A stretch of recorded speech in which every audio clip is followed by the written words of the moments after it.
As many of you may know, last night I did declare a state of emergency ahead of Tropical Storm Nicholas because of the threat of heavy rainfall and flash flooding that it could bring to South and Central Louisiana, and really all of South Louisiana. And these areas, as you all know, are very vulnerable because of ongoing recovery efforts that really continue for Laura and Delta in Southwest, Ida in the southeastern part of our state. Also, earlier today, I requested a pre-landfall disaster declaration. And if the President grants this declaration, it just allows us to move federal assets that we have in the state to respond to Ida to Southwest Louisiana in the event that we need to do that.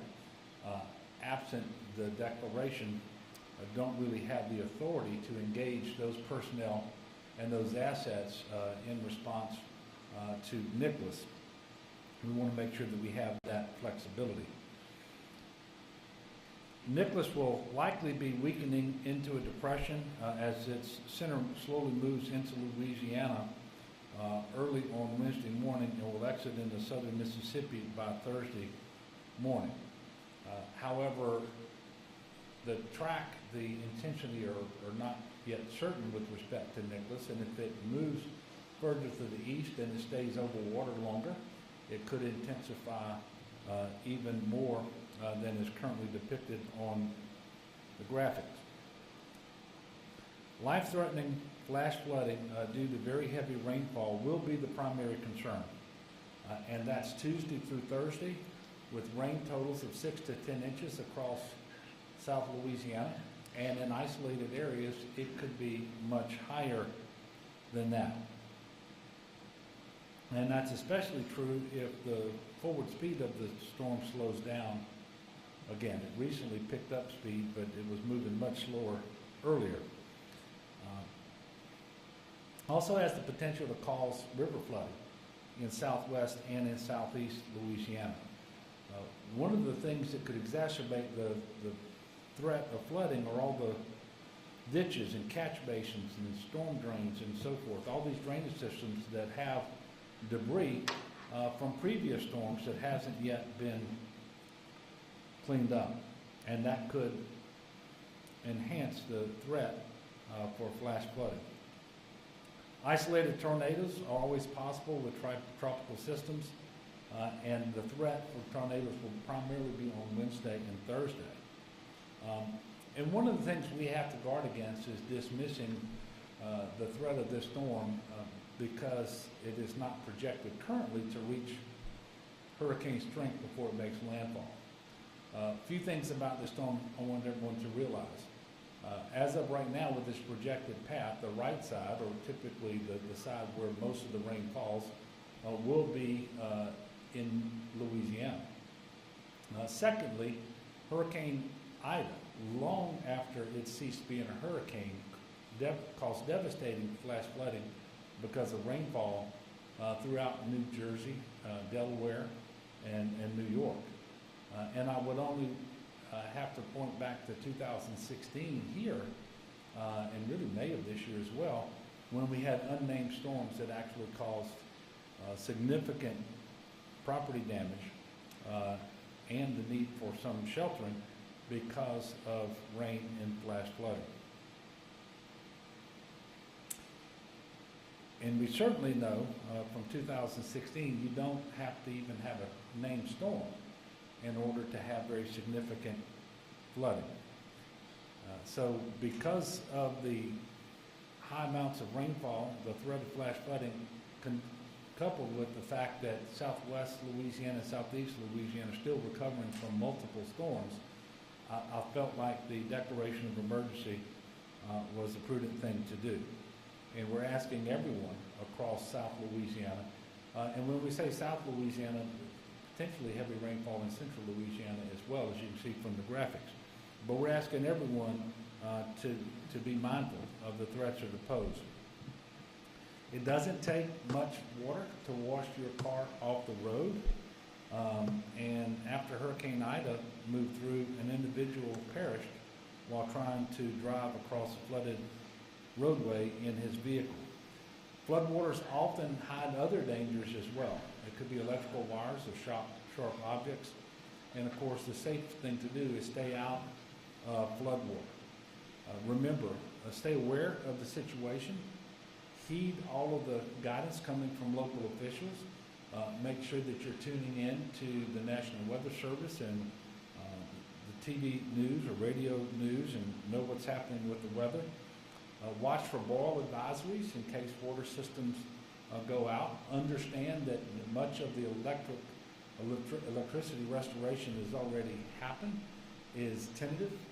They haven't repaired all of the transmission lines serving many of the areas in southeast Louisiana. So it's possible that not just the continued restoration efforts could be slowed, but some of what has already been restored could be lost as well for some period of time. And speaking of power outages, we still have more than 119,000 customers without power in southeast Louisiana. And with respect to Ida, we did confirm, or the coroner of East Baton Rouge Parish did confirm 2 additional deaths today to be related to the storm. A 69-year-old male and an 85-year-old female, both from East Baton Rouge, and they both perished because of heat-related issues because of extended power outages. That brings the total number of heat-related deaths to 12. Heat-related deaths to 12, and the total number of deaths related to Ida is now 28. With respect to preparations for Tropical Storm Nicholas, the National Guard will stage 80 high-water vehicles, 23 boats, and 15 aircraft across southwest Louisiana and into central Louisiana by the end of the day, and will remain postured for response in southeast Louisiana as necessary. And of course, this is in addition to their ongoing Hurricane Ida recovery efforts.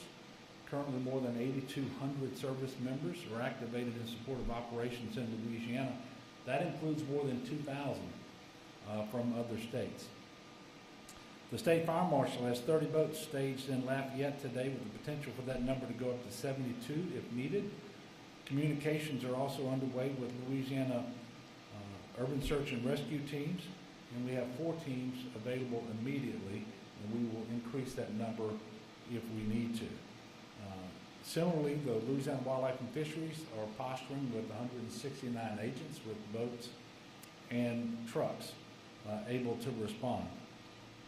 The CPRA is holding pumps and other flood fighting assets from Hurricane Ida in place so that they can continue dewatering operations following Tropical Storm Nicholas. The DOTD staff are on alert and have mobilized their high water signs, barricades, and other equipment that may be needed to address issues related to the storm. This equipment will be utilized when it's safe to do so. It's important to note that debris on the roadway and high water can occur at any time during these storm events, and a motorist, you as a motorist, can certainly beat the highway department to these locations. And so just because there isn't a sign up doesn't mean that it's safe to drive. But it's certainly unsafe if you ignore a sign or a barricade and proceed into standing water. As always, I encourage people to check 511la.org or the 511LA app to see what routes are open or closed at any given time because of weather or other causes, and to find alternate routes if necessary. This morning there were 1,425 individuals still sheltered from Hurricane Ida in 18 shelters in the state because of evacuations that occurred both before and after Hurricane Ida. Obviously our shelters are open and they're ready if necessary to be used for individuals who might have to relocate because of Tropical Storm Nicholas. But if you need shelter because of Tropical Storm Nicholas, please first heed the guidance of your local Office of Emergency Preparedness, the people in your parish. They will give you the most up-to-date shelter information for your area. But you can also text LA Shelter to 898-211, or you can dial 211. A few updates from FEMA on Hurricane Ida. FEMA has now approved more than 277,000 applications for disaster assistance, that's individual assistance, and that means more than $317 million also already approved. Total registration is approaching 600,000, 593,000 and some change have registered for individual assistance from Hurricane Ida. There are more than 10,406 households checked into the Transitional Sheltering Assistance Program.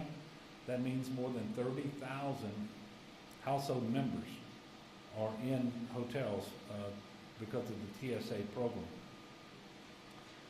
With respect to the National Flood Insurance Program, there have been 10,579 claims filed because of Ida, and currently $20.1 million has been paid out.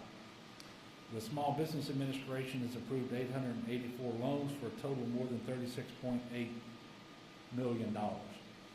More than 51,000 individuals have registered for the Blue Roof program. Those installations began last week, and as the program started to ramp up, I can tell you that more than 450 have been installed, and that number is going to increase, I think, rather dramatically over the coming days and weeks, of course, depending upon the weather. If you still need to apply for a Blue Roof, you can do that online at blueroof.us, or you can call 888-ROOF-BLUE. That is 888-ROOF-BLUE. That's no E on the blue. The number there is 888-766-3258. If you submit an application, you will be added to a queue, and unless you're deemed ineligible for some reason, a crew will show up to install a Blue Roof on your house. If you don't receive a follow-up call after applying, you shouldn't get concerned about that. But if you do have a question, you can call back and ask on the same number. That's 888-766-3258. It is very unlikely that you will be given an exact date when the Blue Roof will be installed on your house. I know that bracing for another storm while we're still responding to and trying to recover from Hurricane Ida is not the position that we wanted to be in, but it is a situation that we are prepared for. But we're asking individuals and families who live across South Louisiana to be similarly prepared. We are in the peak of hurricane season. We certainly knew that additional storms would be possible, and of course there could be storms after Nicholas as well. And in fact, things continue to brew up in the Atlantic as we speak. So please continue to monitor your local weather, heed the warnings and guidance given from your local officials. If your storm supplies were depleted due to Hurricane Ida, please do what you can to restock. Make sure you have on hand that you will need. There will be a few parish state office closures tomorrow. I think we just got those in from the Commissioner of Administration. So these are Southwest Louisiana office closures ahead of Tropical Storm Nicholas. There will be 16 in Southwest Louisiana. There will be a total of 25 parishes with state office closures tomorrow.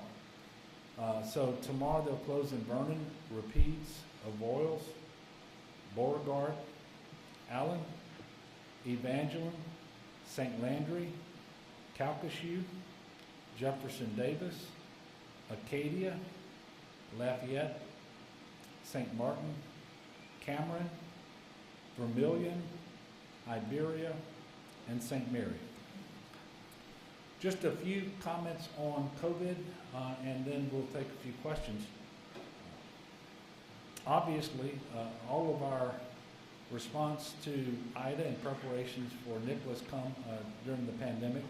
Today we did report 4,650 new cases on 67,172 tests. That's 3 days worth of reporting, so that's Saturday, Sunday, and today's numbers. The death total reported today is 64. Very tragically, and our death total for the duration of the pandemic is now 13,120. Hospitalizations currently are 1,631. That is down from Friday's number of 1,755. So anytime you have decreasing hospitalization, that is a good thing, but that 1,631 is still a very large number of individuals who are in the hospital. 297 of them are on ventilators, and that number is similarly down. It was 314 on Friday's report. I can report that 1.9 million people in Louisiana have completed their vaccination series, and I think 2 million have had at least one shot. I am not presently sure when the next press conference will be, but we will certainly let you know. You can see that I have with me some individuals. We have Superintendent of State Police, Lamar Davis. We've got John Long, the Federal Coordinating Officer from FEMA here with Louisiana, Jim Wascom, who heads up GOHSEP for us, and then Major General, sorry about that, he was promoted not too long ago, Major General Keith Waddell of the Louisiana National Guard, and they can take questions in addition to myself if you have any questions. Sure. As you said, the state is still recovering from Ida. Are there resources that you're particularly concerned about that we shortages of for responding to this tropical storm? Not really. We continue to have a good flow of commodities into Louisiana. I'm talking about liters of water, MREs, tarps.